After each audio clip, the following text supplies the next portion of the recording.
Lord, we'll move straight into the financial review. Please, ma'am.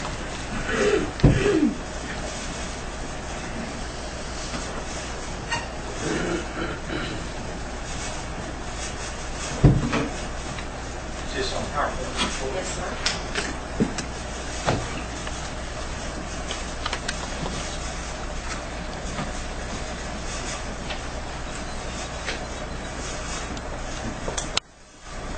Good afternoon. Welcome. Nice to be here. Thank you for having me. As we do every year, I just try to give the board a little bit of an update where we are financially. So we'll talk a little bit about sales tax, ad valorem tax, our revenues, expenditures, and then debt service. So first of all, let's take a look at our sales tax. These charts compare last fiscal year to this fiscal year, same time period. And just a reminder, the sales tax, there's a 3-month lag. So these slides represent July, August, September, and October retail sales. So as you can see, this year we're at 37.4% of budget. And again, that's a great percentage because we're only a third of the way there, so we're a little above budget. As compared to last year, we were at 36.7%, same time period. Back up 1 second. What's the percentage increase from the 7.3 to 7.7? We're going to talk about that on the next slide. Okay. For actuals. All right. Yeah, the big bars on there, I don't think I mentioned that, those represent budget for the whole year, 7.3 versus 7.7. And of course, the smaller blue bars represent actuals for the first 4 months.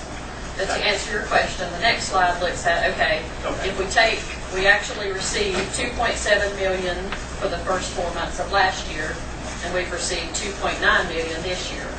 So that is a 7.72% increase over the prior year, which is a great thing. And the last email that I got for the October retail sales from Rebecca Troutman had said that, statewide sales tax for the month of October were up substantially. And the reason, one of the main reasons is the state, of course, Amazon for almost a year now has started collecting and remitting state of North Carolina sales tax. So that has helped our tax base tremendously. And then the other part, it just varies from region to region.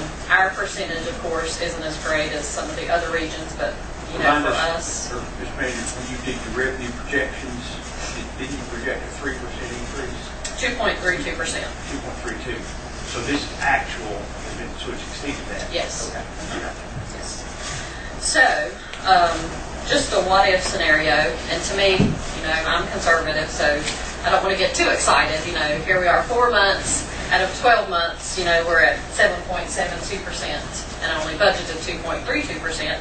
But if this growth were to continue, for the whole entire fiscal year, if we experience, roughly 7.72% growth for the whole 12-month period, then we would realize an additional $489,000 of revenue for current year.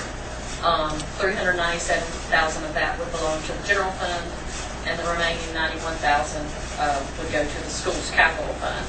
That's over. That's above and beyond what was budgeted. Okay. Yes, that would be $397,000 above what was budgeted. But again, I don't know. You don't want to count your chickens before they hatch. But it's a positive sign, because if you stop and think, we don't even have Christmas sale. This is just July through October retail sales. If you project the 1% actual, then you'd be sweating. Right. So, and just to remind you of how the sales tax is structured, Articles 40 and 42, the general fund doesn't get to retain all of that money. Article 40 is split between 70% general fund and 30% goes to schools, that you have to use it for schools, capital purposes, whether it be, to fund construction directly or fund the debt service payments for school construction. And then the Article 42, the general fund keeps 40% of it, And then the other 60% has to get transferred to the school's capital fund, again, for the same purpose of either directly funding school construction or making principal and interest payments for school construction. So just a reminder there. So that's why I made the point. And that money used for debt setup? Yes, we use that currently for our debt payments, yes, sir. So I just wanted to remind you of that, and that's why I said it the way I did, that, part of the money would be general fund, part would be to that school's capital reserve fund. Any questions, comments on that? So again, we're looking good. Just gotta keep our fingers crossed that it's,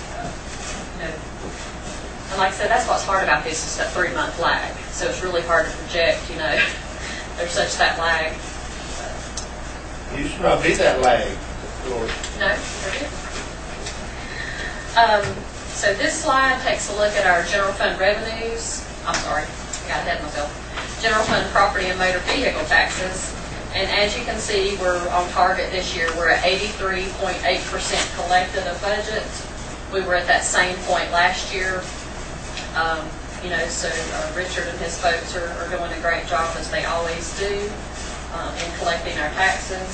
So I think we should be right on target, to achieve what we had budgeted for property and property and motor vehicle taxes. Any questions or comments on that slide? Okay, now revenues. Our budget. This slide represents the darker blue columns are our budget as amended through December 31st. So I know at the beginning of the presentation, Derek, what was it, 45.7 million? 45.7, that wasn't counting. Yeah, we started, of course, the year at 45.7. Of course, we always have budget amendments. Most of the time is just to roll things forward from prior years. So our current budget is at 45.9 million. We have collected 62% of that revenue, so we're definitely well ahead of track, which is good. And compared to last year, we were at 60% same time period. So again, we're right on target as far as revenue collections go. Shouldn't have any issues there. And of course, the two biggest sources of this revenue are your sales tax and your property tax. Even though it's early, any projected 2-point, where you said, increase from one year to the next, last fiscal year, this fiscal year. Any idea what that projection looks like? On the sales tax? On the sales tax. We rely a lot on our fearless forecast, from the NCACC.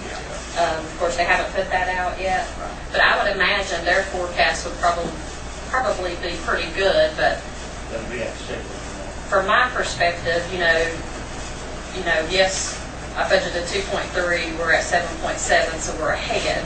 So even if we bump that up some, I'd still, be kind of cautious, because I think Amazon is finally, with them charging sales tax.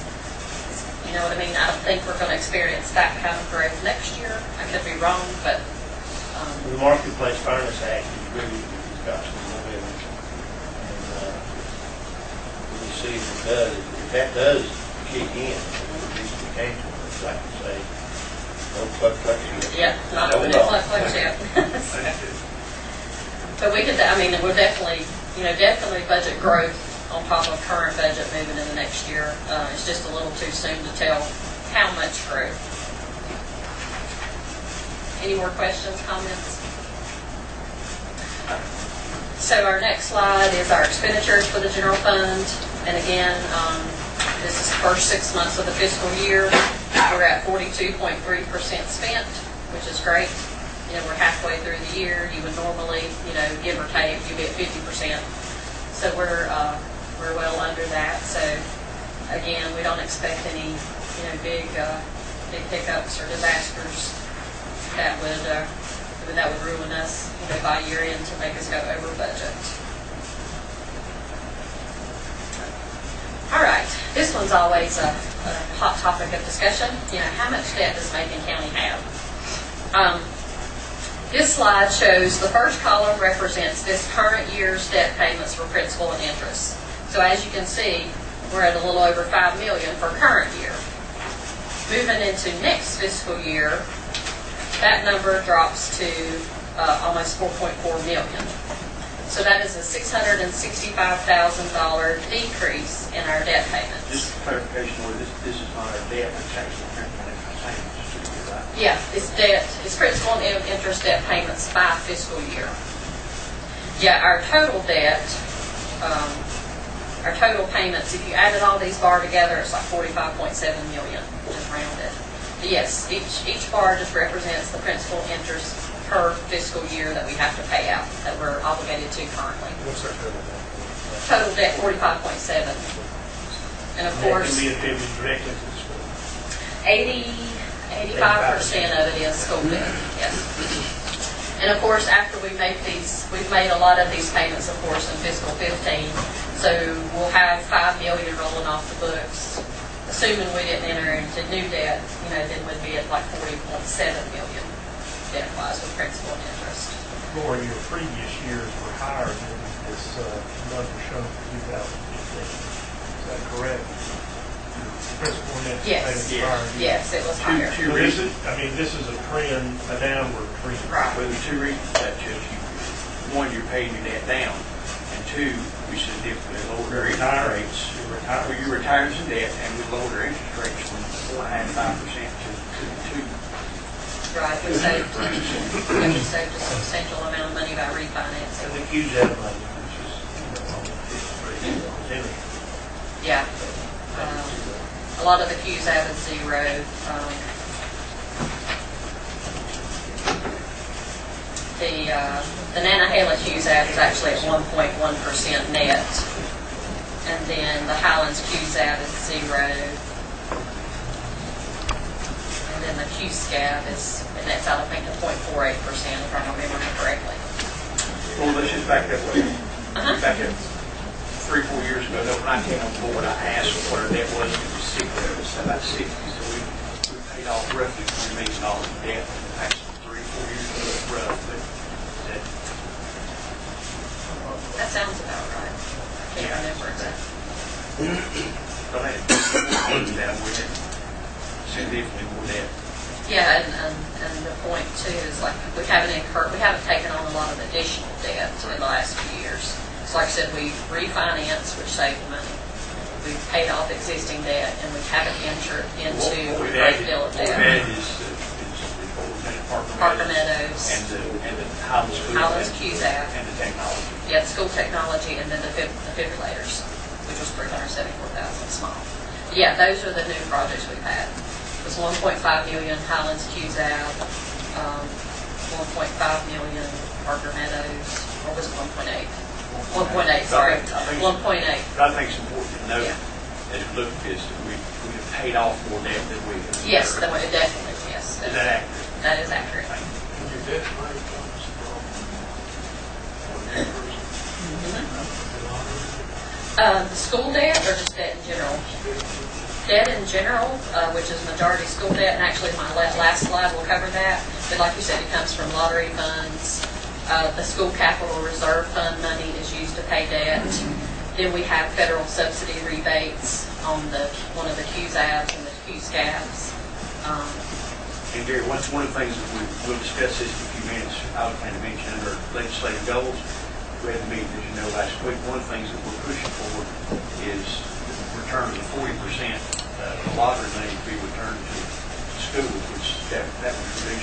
That would be substantial for us. and we're at 17.9. We're less than 20%, so if that were restored to 40%, and understand that's no new money, that's just money coming back from the state that We we often also get get anyway. anyways, correct? So if we can do that, then it's going to significantly improve our condition over what we are now. Because our current lottery fund budget's like $306,000.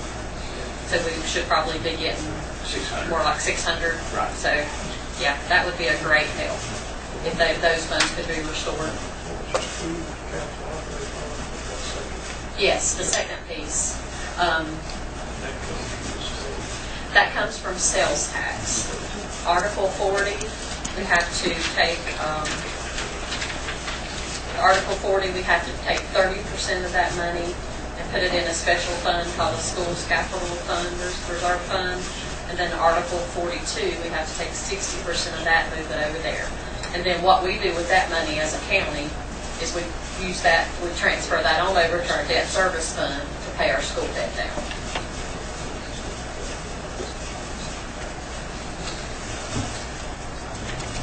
And the, or Gary, just to bring you, the debt that we have right now would be primarily, would be Iowa Elementary, Mountain View, 5-6 school.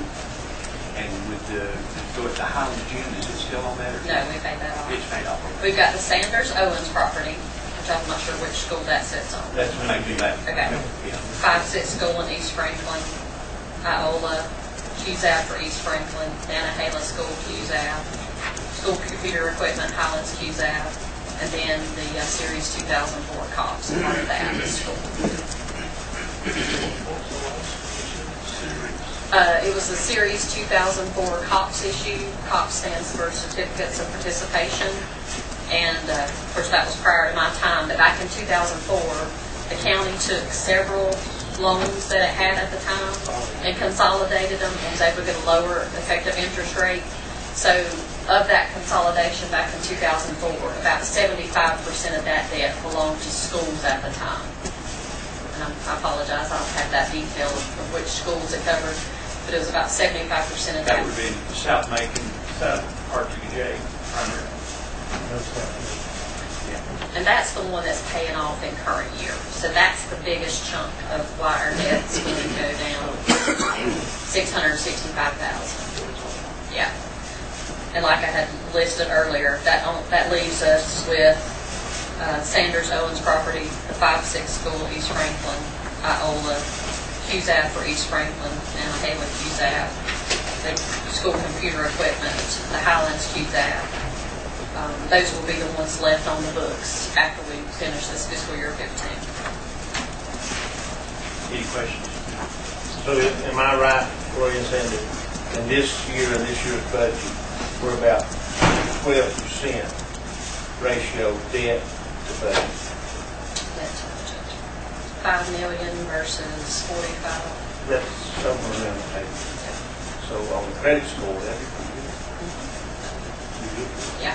Yeah, if you look And I at, think from a budgetary standpoint, the thing that we need to look at is from this year to next year, we have about 700, we're about 665 That's rolling South off. Macon. 665 rolling off. 665 rolling off Mhm. of payment interest. Right. That Principal would be, interest. that would be a positive. Okay. The next slide, this has been brought up in the past, so I thought I would do a slide just on school debt only. So just to make sure you're clear, the slide we just looked at was the county's total general fund debt, which included school debt, okay? And that was the big number, which I said about 85% was school debt. This slide here just pulls out the school debt only. So you can see out of our current year, of the $5 million in debt, $4.1 million of that is attributable to the schools. And so the other thing to note here, looking at school debt only, it goes from 4.1 down to 3.6 roughly for next year, or a decrease of $554,000. That is directly attributable to school debt. And again, these are the principal and interest payments required. Yes, required in each fiscal year, yes, just like the previous slide. So is everyone following what I did? First one was total, this just pulls out school debt only. So, with that being said, so we know that our debt's decreasing $665,000 between this fiscal year and next. $554,000 of that is attributable to school debt rolling on. But my last slide is just to show that moving into fiscal 16, here are our revenue sources for school debt. Lottery funds, $306,000. Nantahala subsidy, $59,000.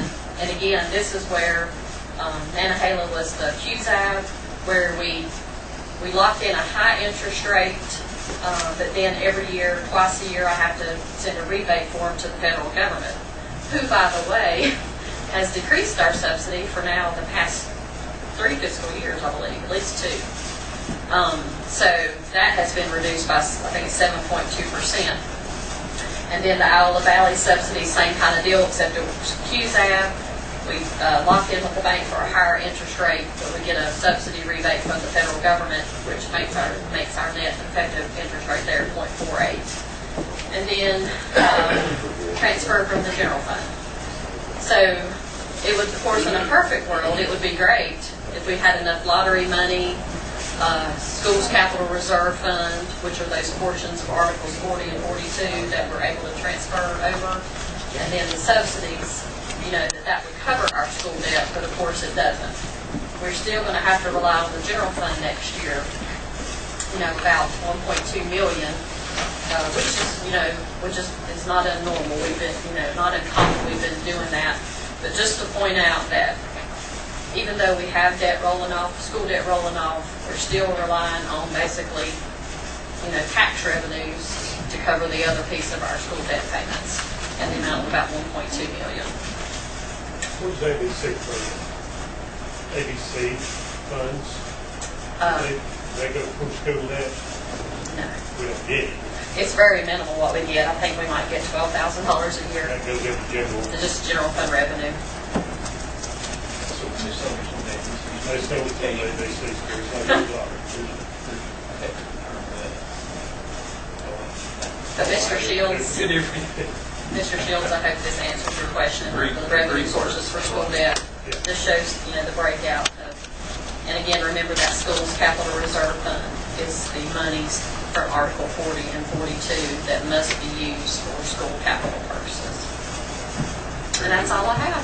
Thank you. Thank you, Lord. Thank you. And I'm going to echo, sort of echo what I said about Derek. Lori, you do an outstanding job with our finances.